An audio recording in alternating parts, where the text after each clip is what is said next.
네, 오늘의 말씀의 제목은 약속의 말씀을 읽고 지켜야 해요 라는 제목이에요. 하나님의 말씀도 우리 또박또박 따라서 읽어보도록 하겠습니다. 전도사님과 함께 이 율법책을 내 입에서 떠나지 말게 하며 주야로 그것을 묵상하여 그 안에 기록된 대로 다 지켜 행하라. 여호수아 1장 8절 말씀. 아멘. 네, 우리 부모 설교, 우리 부모가 된다는 것이라는 제목으로 우리 엄마 아빠에게 말씀 전하도록 하겠습니다. 부모가 된다는 것은 어떤 의미일까요? 부모가 된다는 것이라는 책에서는 아이가 태어나는 순간 부모도 새로 태어난다. 부모가 된다는 것은 철학적 모험이다. 한 아이를 책임지고 사랑하고 보살피는 것으로 끝나지 않는다. 그것은 도전이며 도발이며 미지를 향해 나가는 일이다. 이렇게 말하기도 했습니다. 그런데 저는 오늘 본문을 통하여서 성경적으로 하나님 앞에서 부모가 된다는 것은 어떤 의미일까를 보게 되었습니다. 오늘 말씀은 모세가 죽은 후 여호수아가 이스라엘의 지도자가 되었습니다. 하나님께서 여호수아에게 강하고 담대하라고 말씀하신 것을 보면 여호수아에게 이 일은 매우 크고 두려운 일이었을 것입니다.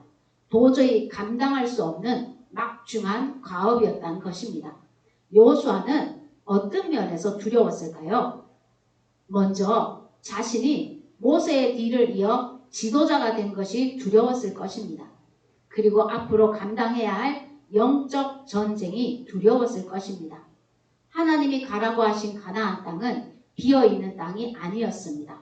첫 출발부터 요단강을 건너야 하고 전쟁으로 시작하는 땅이었습니다. 이미 그 땅에 살고 있는 크고 강한 수많은 적들과 수많은 전쟁을 치러야지만이 얻을 수 있는 땅이었습니다. 또한 한 번도 가보지 않은 미지의 세계, 도전이자 도발처럼 느껴지는 길을 가야 했다는 것입니다. 여호수아가 그 두려움을 느꼈을 거라고 보여집니다. 여러분, 믿음의 부모가 되는 것도 같은 두려움이 있지 않을까 생각됩니다. 부모가 된다는 것은 아시겠지만 그저 좋기만 한 일은 아니었을 것입니다. 여러분은 자신이 부모가 되는 것이 두려웠을 것입니다. 그리고 앞으로 감당해야 할 일도 두려웠을 것입니다. 이 자녀를 이 시대에 어떻게 양육해야 할까? 그래서 많은 사람들이 자녀를 낳는 것을 포기하는 시대입니다. 또한 한 번도 가보지 않은 길을 가야 하는 것도 두려웠을 것입니다.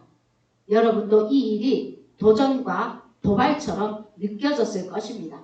시편 127편 3절에 보라, 자식들은 여호와의 기업이요 태의 열매는 그의 상급이로다 라고 하셨습니다.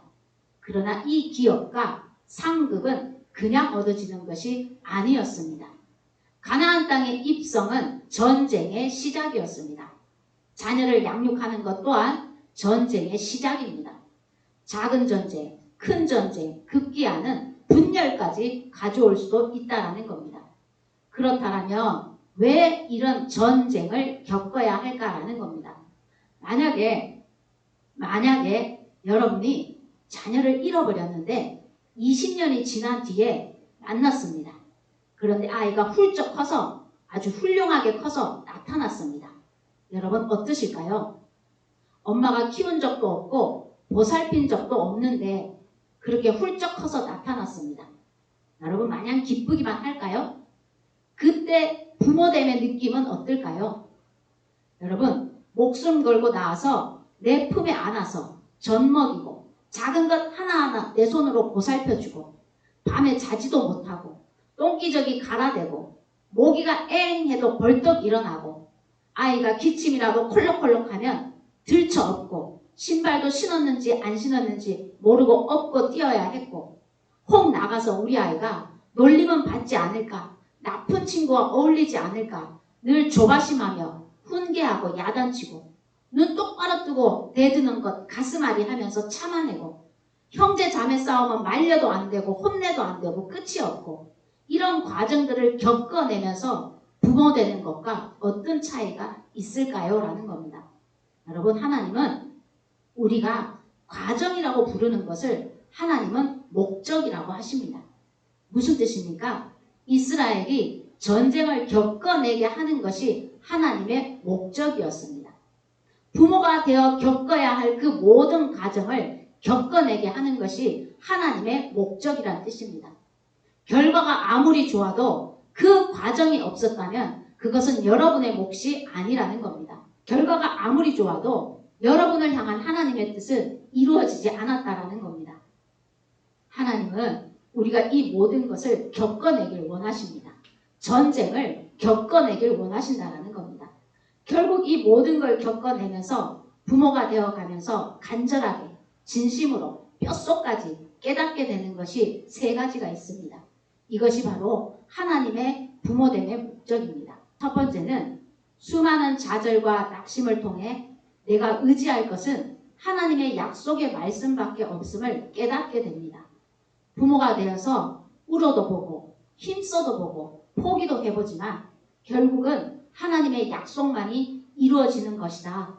그 외 모든 것은 헛되다는 것을 알게 되는 것이 부모됨이라는 겁니다.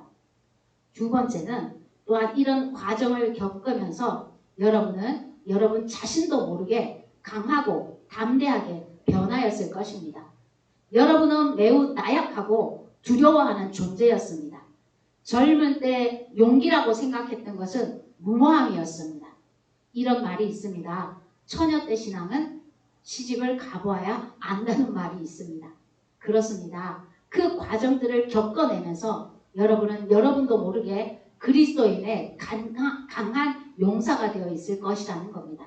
이게 부모됨의 목적입니다. 세 번째, 주야로 말씀을 묵상하고 다 지켜 행하는 사람으로 남습니다.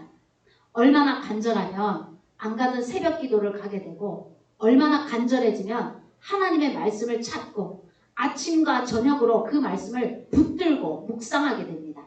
부모가 되어서 그렇게 되었다는 뜻입니다. 부모가 되어서 자녀를 양육하면서 이 하나님의 말씀이 아니면 안 되는 것을 알아가게 되면서 더 간절하게 말씀을 찾고 사모하게 되었다는 뜻입니다. 이것을 깨달아가는 부모는 이 말씀을 젖먹이에게도 먹이고자 애쓰게 된다는 겁니다. 이 말씀이 얼마나 간절하게 깨달아지는지, 이 말씀이 얼마나 절절히 깨달아지는지 이 말씀을 자녀들에게 먹이지 않고서는 견딜 수가 없게 된다는 겁니다. 이것이 바로 성경이 말하는 부모됨의 목적입니다.